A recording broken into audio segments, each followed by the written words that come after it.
Hello everyone, welcome to Jyotsna study zone. Friends, जैसा कि आप सभी जानते हैं कि हम यूजीसी नेट जेआरएफ एग्ज़ाम जो कि जून 2024 में होने वाला है नेक्स्ट मंथ, तो इसी के लिए हम प्रिपरेशन कर रहे हैं और हम सॉल्व कर रहे हैं म्यूज़िक क्वेश्चन पेपर को, जो कि वोकल एंड इंस्ट्रूमेंट दोनों ही स्टूडेंट के लिए इम्पॉर्टेंट है। लास्ट क्लास में हम लोगों ने इसका फर्स्ट पार्ट सॉल्व कर लिया था। आज हम इसका सेकंड पार्ट सॉल्व करेंगे। तो फ्रेंड्स, ये जो क्लास होने वाली है ये वोकल एंड इंस्ट्रूमेंट दोनों ही स्टूडेंट के लिए इम्पॉर्टेंट है, तो इसे आप देखना ना भूलें और अपने दोस्तों में इसे शेयर करना ना भूलें। तो चलिए हम स्टार्ट करते हैं अपने आज के सेशन को। और अगर अभी तक आपने चैनल को सब्सक्राइब नहीं किया हुआ है तो प्लीज़ चैनल को सब्सक्राइब कर लीजिए और बेल आइकन को प्रेस कर दीजिए, जिससे कि चैनल पर आने वाली सभी वीडियोज़ और इन्फॉर्मेशंस सबसे पहले आपको मिले। तो चलिए हम देखते हैं आज के सेशन का पहला क्वेश्चन। तो आज की क्लास का हमारा पहला क्वेश्चन है, ये बहुत ही अच्छा क्वेश्चन है। मध्यम ग्राम की कुल शाडव तानें कितनी होती हैं? 21, 28, 49 या 84? अगर हम ग्राम की बात करें तो ग्राम 3 प्रकार के ग्राम होते हैं, आपको पता है, षडज ग्राम, मध्यम ग्राम और गांधार ग्राम। तो इसमें मध्यम ग्राम की कुल शाडव तानें पूछ रहा है। तो मध्यम ग्राम की जो कुल शाडव तानें होती हैं वो होती हैं 21। मध्यम ग्राम की कुल शाडव तानें 21 होती हैं। और अगर यहाँ बात करें षडज ग्रामिक शाडव ताने की, तो षडज ग्राम की जो शाडव तानें बनेंगी वो बनेंगी 28। षडज ग्राम की शाडव तानें 28 होती हैं, मध्यम ग्राम की 21 होती हैं। और षडज ग्राम और मध्यम ग्राम दोनों ही ग्रामों को मिलाकर जो तानें बनेंगी वो 49 हो जाएंगी, 49 तानें बनेंगी। और अरवीकृता और सार्वत्रिकृता इन दोनों ही को मिला के टोटल 84 तानें होती हैं। तो इस प्रकार अगर देखें तो इस क्वेश्चन का जो सही आंसर हो जाएगा वो हो जाएगा ऑप्शन 1, 21। मध्यम ग्राम की कुल 21 शाडव तानें होती हैं। चलिए हम नेक्स्ट क्वेश्चन पे चलते हैं। नेक्स्ट क्वेश्चन है, राग में जिस स्वर का प्रयोग नहीं होता है उसे क्या कहते हैं? न्यास स्वर, बहुत्व स्वर, अल्पत्व स्वर या वर्जित स्वर? इस क्वेश्चन का सही आंसर क्या होगा? राग में जिस स्वर का प्रयोग नहीं होता है उसे हम वर्जित स्वर कहते हैं। इस क्वेश्चन का सही आंसर ऑप्शन 4 हो जाएगा, वर्जित स्वर। जबकि बहुत्व स्वर उसे कहते हैं जिसका अधिकतर प्रयोग राग में किया जाता है, उसे बहुत्व स्वर कहते हैं। और जिन स्वरों का रागों में अल्प मात्रा में प्रयोग किया जाता है उसे अल्पत्व स्वर कहते हैं। तथा जिस स्वर में कुछ देर तक टिका या रुका जाता है उसे न्यास स्वर कहते हैं। इस प्रकार अगर देखें तो इस क्वेश्चन का सही आंसर जो बन रहा है वो है ऑप्शन 4, वर्जित स्वर। तो वर्जित स्वर इस क्वेश्चन का सही आंसर, राइट आंसर हो जाएगा। नेक्स्ट क्वेश्चन है, जाति कितने प्रकार की होती है? 3, 5, 12 या 22? किसी भी संगीत की जाति मुख्यतः 3 प्रकार की होती है। इस क्वेश्चन का राइट आंसर ऑप्शन 1 हो जाएगा, 3। कौन कौन सी होती है? औरव, शाडव और संपूर्ण। औरव में 5 स्वर प्रयोग किए जाते हैं, शाडव में 6 स्वर लगते हैं और संपूर्ण में 7 स्वर लगते हैं। तो इस प्रकार इस क्वेश्चन का सही आंसर ऑप्शन 1 हो जाएगा, 3 की जाति 3 प्रकार की होती है। वहीं अगर ताल की जातियों की बात करें, अगर इसमें पूछा होता कि ताल की जाति कितने प्रकार की होती है, तब इसका राइट आंसर 5 हो जाता कि ताल की जातियाँ जो होती हैं वो 5 होती है। आपको मैंने लास्ट वीडियो में भी बताया था कि ताल की 5 जातियाँ होती हैं, चतस्र, तिस्र, मिश्र, खंड और संकीर्ण। तो इस प्रकार इस क्वेश्चन का सही आंसर है ऑप्शन 1, 3। नेक्स्ट क्वेश्चन है, उस्ताद अल्लाह रखा खां प्रसिद्ध वादक कलाकार हैं किस वाद्य के? संतूर, शहनाई, तबला या पखावज? उस्ताद अल्लाह रखा कुरैशी, जिन्हें कि संगीत जगत में अल्लाह रखा के नाम से जाना जाता है, इस नाम से ये संगीत जगत में लोकप्रिय हुए हैं। एक भारतीय लोकप्रिय तबला वादक थे। ये हिंदुस्तानी शास्त्रीय संगीत में विशिष्ट स्थान रखते थे। यह सितार वादक पंडित रविशंकर जी के लगातार संगतकार थे। इन्हें 1977 यानी 1977 में पद्मश्री से नवाजा गया था।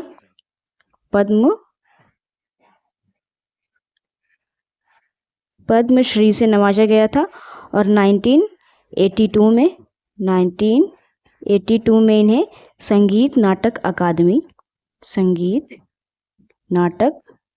अकादमी पुरस्कार से सम्मानित किया गया था। इस प्रकार अगर देखें तो इस क्वेश्चन का सही आंसर ऑप्शन 3 हो जाएगा, तबला। नेक्स्ट क्वेश्चन है, सितार वादक हैं पंडित शिव कुमार शर्मा, पंडित रविशंकर, हरि प्रसाद चौरसिया या अमजद अली खां। इस क्वेश्चन का सही आंसर हो जाएगा ऑप्शन 2, पंडित रविशंकर। पंडित रविशंकर जी विश्व प्रसिद्ध सितार वादक हैं, जबकि पंडित शिव कुमार शर्मा जी जो हैं वो प्रसिद्ध सरोद वादक हैं। और हरि प्रसाद चौरसिया जी की बात करें तो ये जो है प्रसिद्ध बांसुरी वादक हैं। और अमजद अली खां ये भी जो है सुप्रसिद्ध सरोद वादक हैं। 1982 में नई दिल्ली में आयोजित एशियाड का धुन पंडित रविशंकर जी ने ही तैयार किया था। इस प्रकार इस क्वेश्चन का सही आंसर ऑप्शन 2 हो जाएगा, पंडित रविशंकर जी। नेक्स्ट क्वेश्चन है, महामहोपाध्याय की उपाधि किसे मिली थी?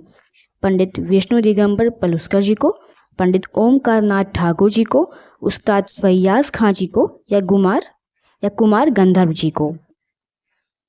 इस क्वेश्चन का सही आंसर हो जाएगा ऑप्शन 1, विष्णु दिगंबर पलुस्कर जी। पंडित विष्णु दिगंबर पलुस्कर हिंदुस्तानी शास्त्रीय संगीत के क्षेत्र में एक विशिष्ट प्रतिभा थे और इन्होंने स्वतंत्रता संग्राम के दिनों में महात्मा गांधी जी की सभाओं सहित विभिन्न मंचों पर रामधुन गाकर हिंदुस्तानी शास्त्रीय संगीत को लोकप्रिय बनाया था। इनको महामहोपाध्याय की उपाधि से सम्मानित किया गया था। इस प्रकार इस क्वेश्चन का सही आंसर ऑप्शन 1 हो जाएगा, पंडित विष्णु दिगंबर पलुस्कर जी को महामहोपाध्याय की उपाधि मिली हुई थी। नेक्स्ट क्वेश्चन है, गजझंपा ताल कितनी मात्रा की होती है? 10, 12, 15 या 16? गजझंपा ताल जो होती है वो 15 मात्रा की ताल होती है। गजझंपा ताल एक पखावज की ताल है। गजझंपा ताल पखावज की ताल होती है जो कि 15 मात्रा की ताल होती है। इसमें 4 विभाग होते हैं और 3 ताली होती हैं। 3 ताली 1, 5 और 13वीं मात्रा पर ताली होती है। इसमें एक खाली होती है, वो होती है 9वीं मात्रा पर। ठीक है, तो आपने समझा कि गजझंपा ताल जो होती है वो 15 मात्रा की ताल होती है। ये पखावज की ताल होती है। इसमें 4 विभाग होते हैं, 1, 5, 13 पर ताली होती है और 9वीं मात्रा पर खाली होती है। इस प्रकार इस क्वेश्चन का सही आंसर ऑप्शन 3 हो जाएगा, 15। नेक्स्ट क्वेश्चन है, पंचम सवारी ताल के 3 आवर्तनों में कितनी मात्राएं होती हैं? 36, 30, 45 या 42? पंचम सवारी ताल जो कि 15 मात्रा की होती है, इसके 3 आवर्तनों में 45 मात्राएं होती हैं। इसको करने के लिए हम क्या करेंगे कि 15 मात्रा जो कि ताल की मात्रा है इसको 3 से गुणा कर देंगे, इंटू कर देंगे और आंसर जो आएगा वो 45 आ जाएगा कि 15 × 3 = 45। तो इसका यही आंसर है राइट कि पंचम सवारी ताल के 3 आवर्तनों में 45 मात्राएं होती हैं। इस प्रकार इस क्वेश्चन का सही आंसर ऑप्शन 3 हो जाएगा। नेक्स्ट क्वेश्चन है, राग तोड़ी का गायन समय क्या है? दिन का दूसरा प्रहर, रात्रि का प्रथम प्रहर, रात्रि का अंतिम प्रहर या प्रातःकाल? राग तोड़ी अपने कोमल और तीव्र स्वरों द्वारा ऐसा प्रभाव पैदा करता है कि भावना का सागर उमड़ पड़ता है। यह मियाँ की तोड़ी के नाम से भी प्रचलित है। रागतोड़ी की गायन का समय जो होता है वो दिन का दूसरा प्रहर होता है। इस प्रकार इस क्वेश्चन का सही आंसर ऑप्शन 2 हो जाएगा, दिन का दूसरा प्रहर। नेक्स्ट क्वेश्चन है, मुल्तानी राग की जाति है षाडव संपूर्ण, औडव षाडव, औडव संपूर्ण या षाडव षाडव। मुल्तानी राग जो कि तोड़ी थाट का राग है और इसकी जाति जो होती है वो औडव संपूर्ण होती है, क्योंकि इसके आरोह में रे तथा धा स्वर वर्जित होता है और आरोह में सातों स्वरों का प्रयोग किया जाता है, इसलिए इसकी जाति औडव संपूर्ण हो जाती है। इस प्रकार इस क्वेश्चन का सही आंसर ऑप्शन 3 हो जाएगा, औडव संपूर्ण। नेक्स्ट क्वेश्चन है, राग गौड़ मल्हार किस थाट का राग है? काफी, बिलावल, कल्याण या खमाज। जैसे कि स्वयं नाम से ही स्पष्ट है कि इसमें राग गौड़ और मल्हार इन दो रागों का मिश्रण है, अतः मल्हार के कई प्रकारों में से यह एक है। इसके थाट के विषय में दो मत हैं। प्रथम मतानुसार इसे खमाज और द्वितीय मतानुसार इसे काफी थाट का राग माना गया है। तो प्रथम मतानुसार दोनों निषाद के अतिरिक्त इसमें सभी स्वर शुद्ध माने गए हैं, लेकिन द्वितीय मतानुसार इसमें दोनों गंधार तथा दोनों निषाद माने जाते हैं, इसलिए इन दोनों में से जो प्रथम प्रकार है वो अधिक प्रचार में है। तो प्रथम मतानुसार के अंतर्गत इसे खमाज थाट का राग माना गया है, खमाज थाट का राग इसे माना गया है। तो इस प्रकार इस क्वेश्चन का सही आंसर जो हो जाएगा वो ऑप्शन 4 हो जाएगा, खमाज। की राग गौड़ मल्हार जो है वो खमाज थाट का राग है। नेक्स्ट क्वेश्चन है, भातखंडे द्वारा लिखित पुस्तक है अभिनव राग मंजरी, बृहददेशी, संगीत रत्नाकर या नाट्यशास्त्र। पंडित विष्णु नारायण भातखंडे जी द्वारा लिखित पुस्तक जो है वो है अभिनव राग मंजरी, जबकि मतंग मुनि जी के द्वारा बृहददेशी ग्रंथ की रचना हुई है, मतंग मुनि जी के द्वारा। संगीत रत्नाकर की अगर बात करें तो पंडित शारंग देव जी ने संगीत रत्नाकर ग्रंथ की रचना की हुई है, शारंग देव जी ने।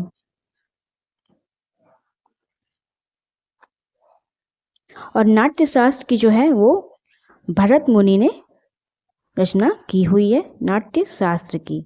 तो इस प्रकार हम देखते हैं कि इस क्वेश्चन का जो सही आंसर होगा वो ऑप्शन 1 होगा, अभिनव राग मंजरी, की पंडित भातखंडे जी द्वारा अभिनव राग मंजरी पुस्तक लिखी गई है। नेक्स्ट क्वेश्चन है, तानसेन के गुरु कौन थे? स्वामी वल्लभ दास, स्वामी कुंदन दास, स्वामी हरिदास या स्वामी नंददास। तानसेन या रामतनु हिंदुस्तानी शास्त्रीय संगीत के एक महान ज्ञाता थे। उन्हें अकबर के नवरत्नों में भी गिना जाता था। तानसेन जी ने हरिदास जी के द्वारा वृंदावन में संगीत की शिक्षा ग्रहण की थी। तानसेन जी ने मानसिंह की विधवा पत्नी मृगनयनी से भी संगीत की शिक्षा ग्रहण की थी। तानसेन जी का जन्म ग्वालियर मध्य प्रदेश में हुआ था। इस प्रकार अगर देखें तो इस क्वेश्चन का जो सही आंसर होगा वो ऑप्शन 3 हो जाएगा, स्वामी हरिदास। तानसेन जी के गुरु स्वामी हरिदास जी थे। नेक्स्ट क्वेश्चन है, पंडित विष्णु दिगंबर पलुस्कर जी का जन्म हुआ था 1889 में, 1872 में, 1881 में या 1885 में, 1889 में, 1872 में, 1881 में या 1885 में। इस क्वेश्चन का जो सही आंसर हो जाएगा वो हो जाएगा ऑप्शन 2, 1872 में। पंडित विष्णु दिगंबर पलुस्कर जी का जन्म 18 अगस्त 1872 को हुआ था और इनकी मृत्यु हुई थी 21 अगस्त 1931 यानी 31 में। तो इस क्वेश्चन का सही आंसर ऑप्शन 2 हो जाएगा, 1872 में पंडित विष्णु दिगंबर पलुस्कर जी का जन्म हुआ था और इनका निधन हुआ था 21 अगस्त 1931 ईस्वी को। इस बात को आप जरूर से ध्यान रखिएगा, ये क्वेश्चन में ज़रूर आता है एग्ज़ाम में, जो कि आपके लिए बहुत ही इम्पॉर्टेंट है। तो किसी भी संगीतज्ञ की, विद्वान की जन्म तिथि और निधन की तिथि अवश्य याद रखें। नेक्स्ट क्वेश्चन जो कि आज का लास्ट क्वेश्चन है, लय कितने प्रकार की होती है? 2, 3, 4 या 5? लय जो कि ताल के 10 प्राणों में से एक है और यह 3 प्रकार की होती है। कौन कौन सी होती है? पहली होती है विलंबित लय। विलंबित लय। दूसरी होती है मध्य लय और तीसरी होती है द्रुत लय। इस प्रकार इस क्वेश्चन का सही आंसर ऑप्शन 2 हो जाएगा 3, कि लय जो है 3 प्रकार की होती है, विलंबित लय, मध्य लय और द्रुत लय। तो फ्रेंड्स, ये थे आज के 15 क्वेश्चंस जो कि प्रीवियस ईयर क्वेश्चंस थे। ये क्वेश्चन आपको कैसे लगे, ये सेशन आपको कैसा लगा, कमेंट में ज़रूर बताइएगा और वीडियो को लाइक कीजिएगा, शेयर कीजिएगा। चैनल को सब्सक्राइब करके बेल आइकन को ज़रूर से प्रेस कर दीजिएगा। और इसके साथ ही साथ आप मेरे टेलीग्राम चैनल पर भी जुड़ सकते हैं, जिसमें कि मैं आपको क्विज़ेस कराती रहती हूँ। और इसके साथ ही साथ व्हाट्सएप चैनल और इंस्टाग्राम चैनल से भी जुड़ सकते हैं। तो चलिए फ्रेंड्स, इन क्वेश्चंस को आप ध्यान से देखिएगा और बार बार देखिए, जिससे कि आपके दिमाग में बैठ जाए। नेक्स्ट वीडियो में हम कुछ और प्रश्नों को सॉल्व करेंगे प्रीवियस ईयर के। तो चलिए, आप अपनी तैयारी को कंटिन्यू करते रहिए और अगर आपको सेशन पसंद आया हो तो वीडियो को एक लाइक ज़रूर कर दीजिएगा। मिलते हैं नेक्स्ट क्लास में। Thank you.